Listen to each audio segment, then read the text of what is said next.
It's 2025, a new year, and the perfect time to turn your business dreams into reality. Maybe you've been tossing around a great idea, but haven't acted yet. Well, Shopify is how you're going to make it happen. Shopify makes it simple to create your brand, open for business, and make your first sale. With thousands of customizable templates, you don't need coding or design skills. Just drag, drop, and go. Plus, Shopify's social media tools help you connect all your channels and create shoppable posts so you can sell everywhere your customers scroll. Managing your business is easy too. From shipping to taxes to payments, Shopify handles the details on a single dashboard, letting you focus on what really matters: growing your business.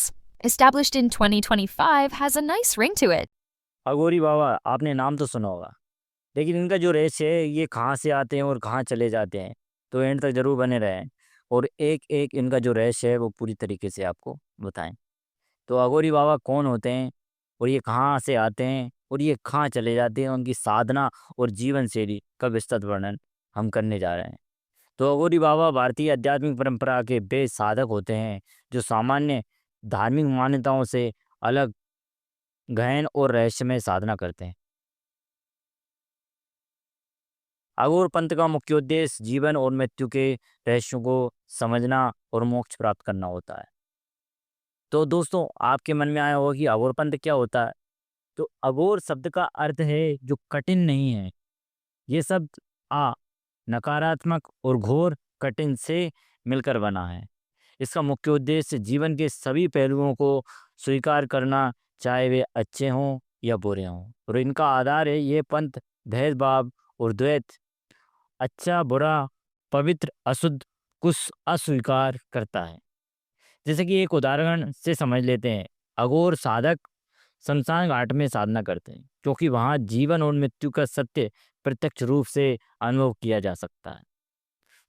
और दूसरा कि अघोर परंपरा का इतिहास और उत्पत्ति हम जानेंगे कि आधार इनका अघोर पंथ का मूल से परंपरा में इनके प्रमुख गुरु भगवान शिव को अघोर परंपरा का आदि गुरु माना जाता है। आपने भी सुना होगा आदि गुरु भगवान श्री शंकर भोलेनाथ होते हैं।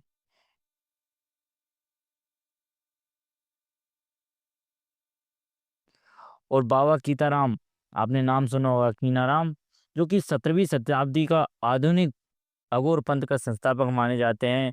और इनका ग्रंथ है विवेक सार और राम गीता जैसे ग्रंथ अघोर पंथ के सिद्धांतों का वर्णन करते हैं। अगर आपको इनकी जानकारी लेना है तो विवेक सार और राम सी गीता में भी आप इनकी जानकारी ले सकते हो। इनका सिद्धांतों का वर्णन पूरी तरीके से विस्तार से वर्णन किया गया है।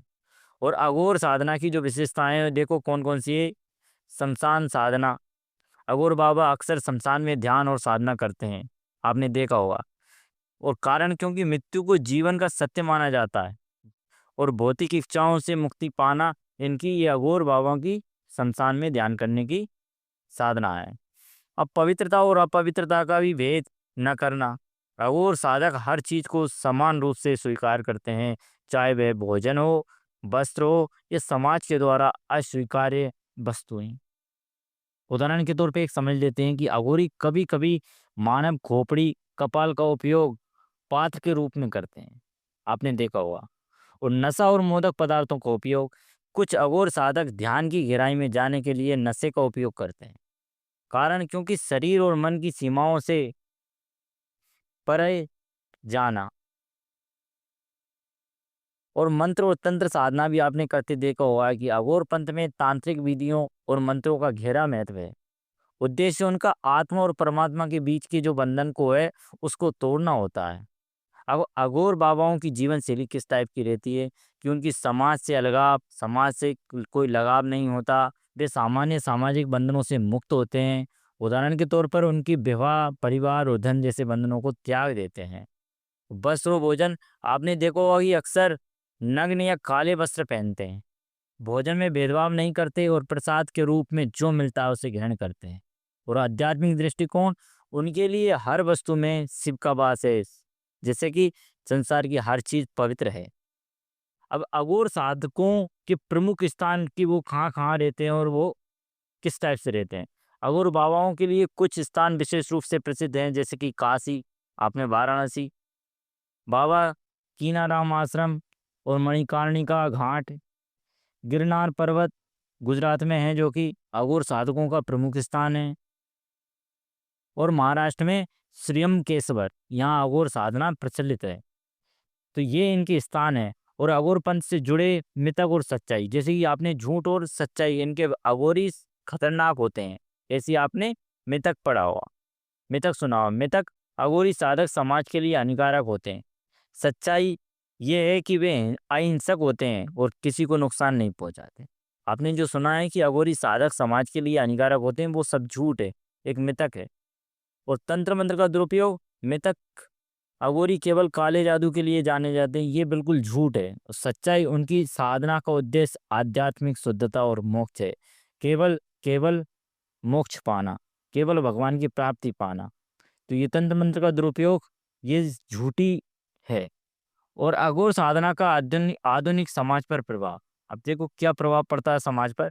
आध्यात्मिक का प्रसार, अघोरी साधक हमें जीवन और मृत्यु को समान रूप से स्वीकार करने का संदेश देते हैं। जैसे कि पर्यटन, वाराणसी जैसे स्थानों पर अघोर परंपरा विदेशी पर्यटकों को आकर्षित करती है, आपने देखा होगा। और अघोर परंपरा का संदेश है, हमें यही सिखाता है कि जीवन में कोई भी चीज अशुद्ध या अपवित्र नहीं है। आत्मा और परमात्मा के बीच का संबंध अद्वितीय और असीम है। मृत्यु केवल एक परिवर्तन है, ना कि अंत। आपने देखा होगा कि मृत्यु होने के बाद में भी हमारे शरीर मर जाता है, लेकिन हमारी आत्मा तो हमेशा अमर रहती है। और आप ये सभी जानते होंगे। और आप नए हो तो इस चैनल को सब्सक्राइब जरूर करना। अब दोस्तों, इसका निष्कर्ष क्या है कि हमने इतनी जानकारी कि अघोर बाबा और उनकी परंपरा भारतीय आध्यात्मिक का एक अनूठा पहलू है, जो कि आप जानते हो। और अगर आप इसको मानते हो तो आप कमेंट बॉक्स में अपनी राय जरूर देना। और आप नए हो तो सब्सक्राइब जरूर करना। उनकी साधना हमें सिखाती है कि जीवन और मृत्यु के रहस्यों को समझने के लिए बाहरी दिखावे से परे जाना आवश्यक है। अघोरी साधकों की साधना और जीवन शैली एक गहन दर्शन का प्रतीक है, जो हमें जीवन के हर पहलू को स्वीकार करने की प्रेरणा देती है। तो दोस्तों, कमेंट में अपनी राय जरूर बताना। धन्यवाद। जय महाकाल।